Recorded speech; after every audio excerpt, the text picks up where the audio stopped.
Good morning, everybody, and sorry for late starting of this session. The session today talking about knowledge transfer for utilities organized by Aqua. I would like firstly to welcome all of you attendants and speakers in this session. And also thanks for Aqua for organizing this session and the whole Arab Water Week. We will start, because we are late, directly with the first speaker, Abdelrafi Mardi. He holds the engineering degree in hydraulic from Hassania School of Public Works of Morocco and Master in Engineering Training and Employment System from Toulouse University, France, currently occupying the position of Director of the International Institute of Water and Sanitation, in charge of 3 areas of activity: training of staff of own and those of national and foreign partners, research and development. So, welcome, Mr. Abdelrafi.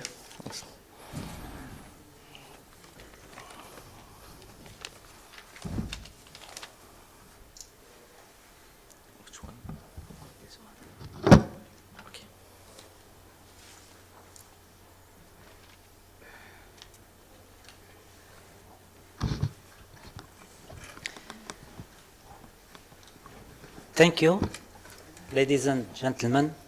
Good morning. So I am, as it has been said, Mr. Mardi from the National Office of Electricity and Drinking Water from Morocco. It's a pleasure for me today to share with you our experience in a very interesting and crucial issue that is concerns capacity development in the field of water and sanitation. So, before going through the main issue, I would like to give you some information about our institution.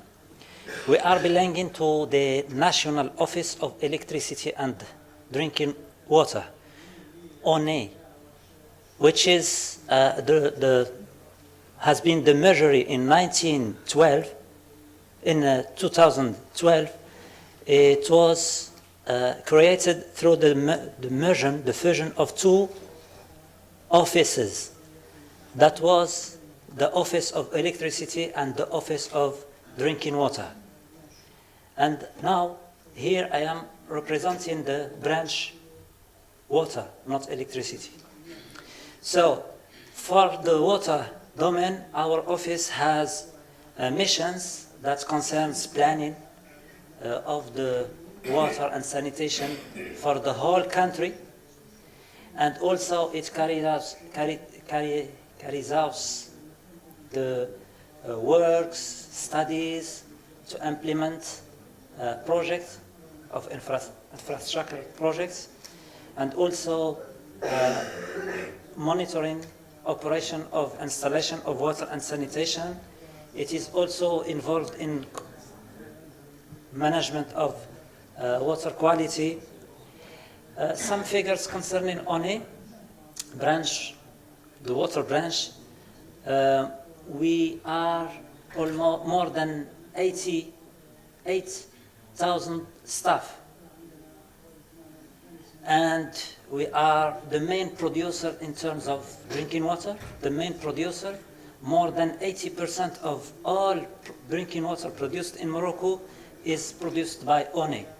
This is to say that the ONE is a big organization in terms of activities, in terms of staff, in terms of activity portfolio, and so on. We are involved also in sanitation. The sanitation activity is more, it's not older than the drinking water activities. We started involving in the sanitation activity since 2000. Before that, we were just doing drinking water, not sanitation. ONE, as I said, is more than 8,000 people, staff. So the importance of building capacities is very important. So we can say that the performance of ONI since its creation over almost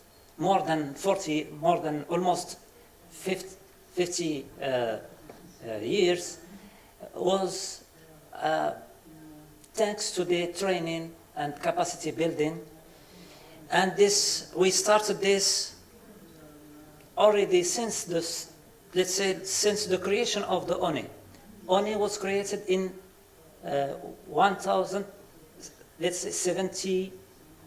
1972.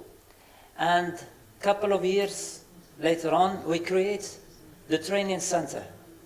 This training center was used to train our staff in the field of water, because at that time in Morocco there was no enough institution, public institution or private institutions that train people in the field of water. We can find mechanic, electricity, but water, there was no training. And this training center has been developing till 2008, where we moved from a classical training center to the International Institute. We implement the International Institute in 2008 with new missions, new activities, and under this umbrella of building capacities. Three main activities in that institution, in this institute, that are training, the classical activities, and we add, beside this training activities, research and development, and also a new function which is knowledge management. Our institute train our people, our staff, but also is opened. This is why it is the word international. It is open to other institutions. We also deliver training and consultancy for our partners outside ONI, in Morocco or in Africa and some Arab region. So, concerning training in the field of sanitation, we used to plan our training activities we started planning these activities over one period. And after that, it was not enough to take only 1 year planning. We moved to 2 years period planning for training activities, in such a way to have a visibility and to get more flexible in terms of programmation of training delivery and so on. But after a while, after times, we also we have been aware that this 2 period was not enough. We moved to a 3 period planning. So we ran 2 training plans over 3 years period, but with time we were running evaluation of the training. So this training plan was implemented through the engineering process, the 4 steps of the classical 4 step of engineering, training engineering. But after this, since 2 years now, we have been conducting a training evaluation of these training plans. It led us to some conclusions that I can explain through this picture. All what we were doing is very important, but over 3 years period, we were collecting needs from many departments, and all these needs come together at once in our institutions. It was for us difficult to be precise on this training needs, and also the relevance and the targeting of the training needs. We had difficulties also in terms of programming the training activities. There was also some difficulties in terms of the beneficiaries. We weren't able to check whether each beneficiary will profit the suitable training. All this was mixed and didn't help us having visibility and efficiency in terms of training delivery. This is why we started thinking about improving this system. And the idea was as follows: from this mixed, this training needs in bulk, we have tried to move to this way, to have specific training that will be very well targeted and specific to some staffs. Because before, we have some people that are attending training that are not relevant to their jobs. But we have now enough means, enough human resource inside our institute to check, to verify all this. It was huge. It was very heavy, tough work. So we come at the conclusion that we should make arrangement, make things more clear.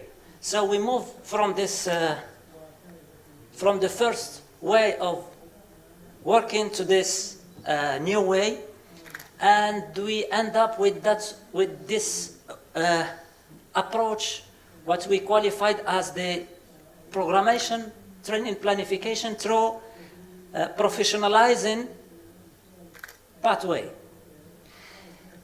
The philosophy behind this kind of training planning is to more targeting the training according to the job and their content. These programs were developed based on the competency approach, and also with a focus on developing experience. The training we delivered before was just a punctual training, and that's it.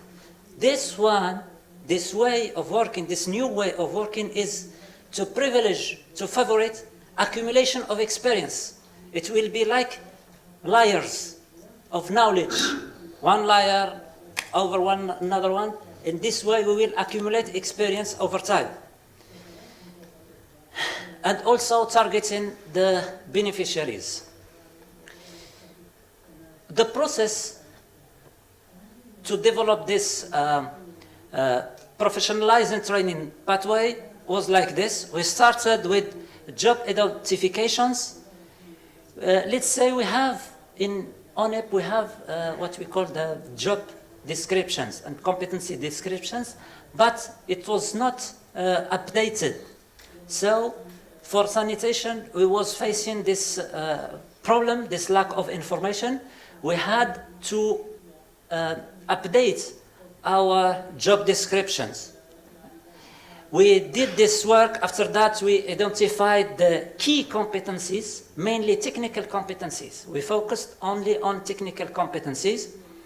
After that, we designed the training modules according to the competency approach. And then let's say this step of determination of levels of mastery of learning wasn't at the beginning, wasn't in the process.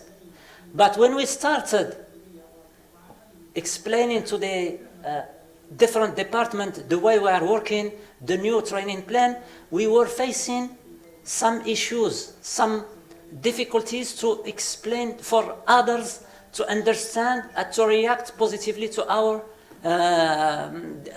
new way of working.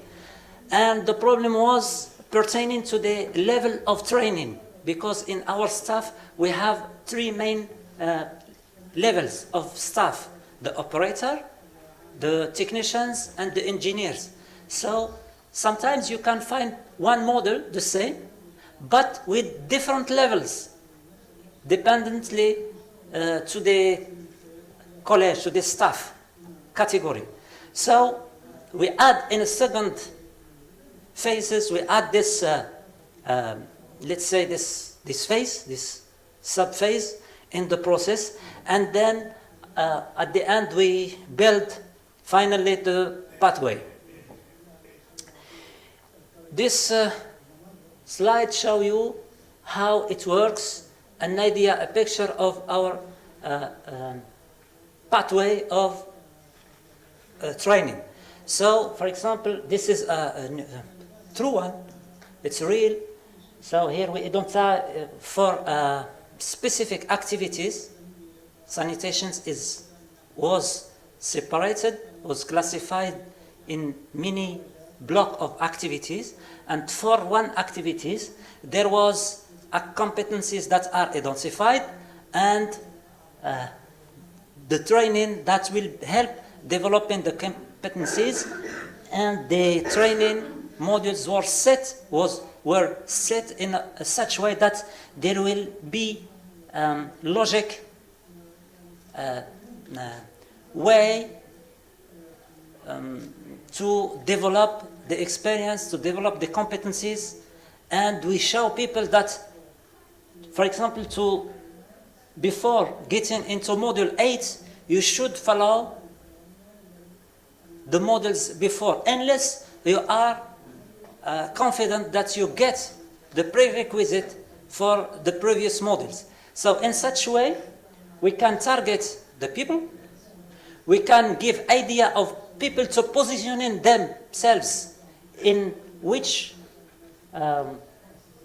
points they could take this pathway. This is like a train. Yeah, we start in the first station, but there are some voyageurs, musafirin, travelers. There are some travelers that could take the train at the station number 1, but there are others who will take the train at the station 7. And this way, it was very clear for us. It was very clear for the hierarchy to identify, to target the training needs and the beneficiaries. And we started, let's say, over 1 year now, implemented this kind of training, and we are trying to generalize this approach to the other fields of activities. We are now working on drinking water, and after that we will move into the training relevant to all support activities like human resource and finance and so on. Yeah, and to be comfortable in our training delivery, we also in our institute try to develop pedagogical facilities, live in lab, to make our training more useful, more practical. So this is the last slide. This is the end of my presentation. Thank you very much, and I will be pleased to answer your questions if any. Thank you.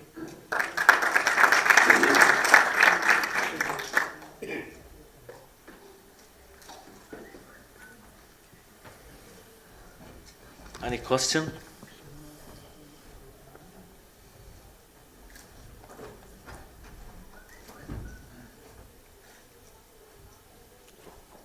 Thank you.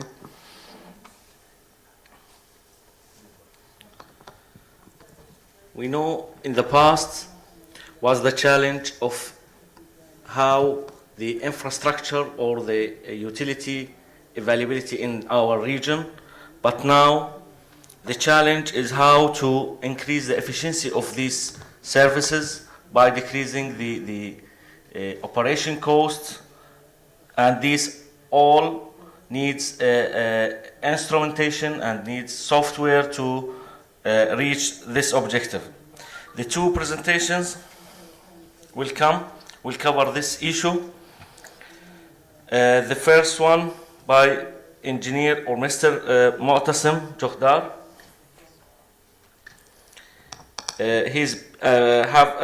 has a BSc in software engineering and master degree in management information.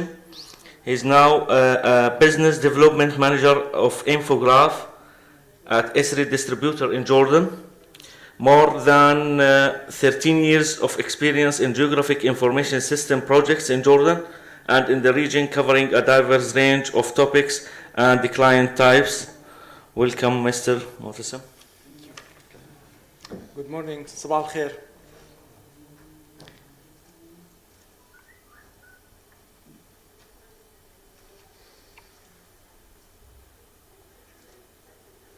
يعطيكم العافية. شكرا لحضوركم وشكرا لمؤتمر أرب ووتر ويك لاستضافتنا. زي ما تفضل المهندس، بدنا نحكي عن نظام إدارة الأصول. زي ما انتم عارفين هلا نحن عم نحكي التكنولوجيا تغيرت، التشالنجز صارت تزيد على المؤسسات، فبالتالي لما نحن نحكي بكونسبت سمارت سيتي او المدينه الذكيه، مش بس عم نحكي عن سنسورز تكون موجوده تاخذ اللي هو الايفنتس اللي موجوده حاليا، لا عم نحكي كمان ايضا انه لما نحكي بكونسبت السمارت سيتي ايضا الاكشن والرياكشن يكون ايضا بطريقه سمارت، ف حتى نتجنب وقوع اي حدث ممكن يكون يضر بالبنيه التحتيه الخاصه بالمدينه. فانا لو بدنا نيجي نحكي يعني مثال على لو مدينه موجود فيها خلينا نحكي population او اللي هي عدد السكان مثال 75,000 نسمه، قدروا بالتقديرات انه في عندي انا من الاسيتس اكثر من نص مليون اسيت يخدم هذا العدد من السكان، تتراوح بين مياه، كهرباء، شوارع، ارصفه، مطار، مختلف خلينا نحكي القطاعات الخاصه بالبنيه التحتيه زي ما انتم شايفين. فلما انا احكي عن نصف مليون اسيت، وكل اسيت بيكون فيه عدد كبير من المعلومات الوصفيه اللي بتوصف كل اسيت. يعني على سبيل المثال لو بدي انا احكي عن منهل او اللي هي خط مياه، في العديد من خلينا نحكي الاتريبيوت